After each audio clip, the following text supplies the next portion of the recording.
Ассалаумағалейкум, құрметті достар, сіздер үшін арнайы кішкентай ғана өзіміздің телефонға түсірілген суреттерімізді қалай өңдейміз, сол жайында кішкентай ғана тегін видео курс. Кеттік ендеше. Құрметті достар, осы суретті біз шамамыз келгенше әрлейтін боламыз. Бұл суретті түсірген әрине менің бауырым Әділет Рахметолла. Ендеше кеттік. Бұл суретті өңдеу үшін біз бұны Snapseed бағдарламасы арқылы өңдейтін боламыз. Ең соңғы қалай өңдедің солай тұр деп тұр, бірақ біз бұны қолданбаймыз. Мына жерде неше түрлі фильтрлар бар, негізінде былай қойсаңыздар да болады. Мысалға, бірден әдемі шығып кетуі мүмкін. Сәл мынандай істесеңіз де болады.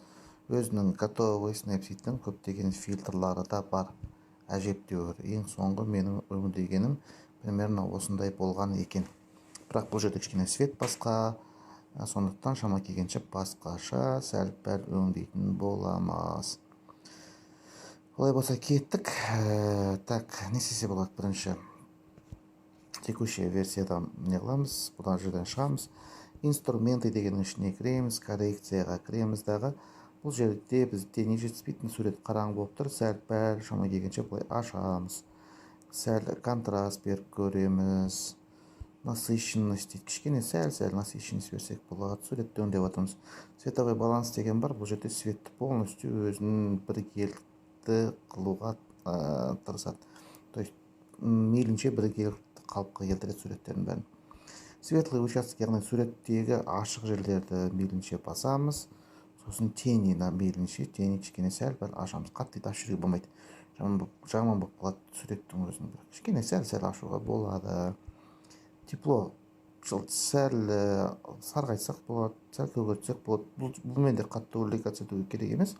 Сәл-пәл өзіңіздің көзіңіз неге қарай, мен мысалға былай істегім келіп тұр. Более көкшілдеу оттенок бергім келіп тұр, яғни сәл холодный оттенок бергім келіп тұр. Осылай кеттік. Маған былай кадр аса қатты онша ұнап тұрған жоқ, сондықтан инструмент арқылы кадрирование жасаймыз. Былай істесек болады, яғни сәл воздухты адам басы қарап тұрған жаққа, сосын мына төбедегі нені былай мына бір жігерін кессек. Қалай? Былай әдемі кадр шығатын сияқты. Ары қарай кеттік резкостьқа, резкостьпен сәл структура қатты беріп жүрсең көрдің бе?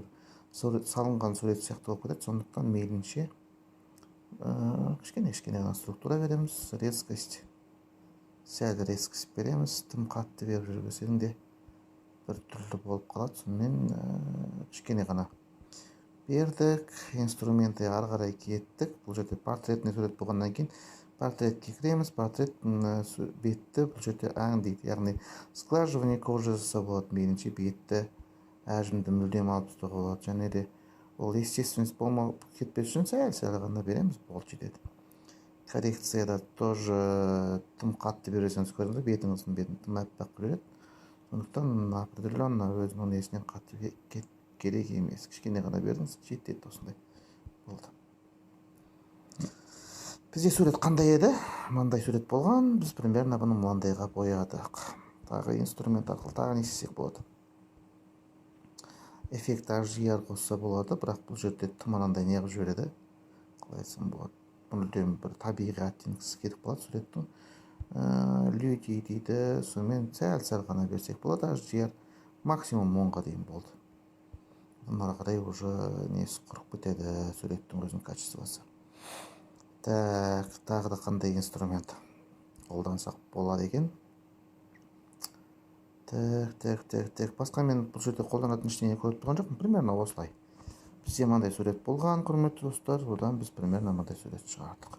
Осымен кішкентай ғана біздің мини курсымыз аяқталды. Көңіл бөліп тамашалағандарыңыз үшін рахмет. Лайк басып, өзіңіздің достарыңызбен бөлісіп қойсаңыздар мархаба. Рахмет.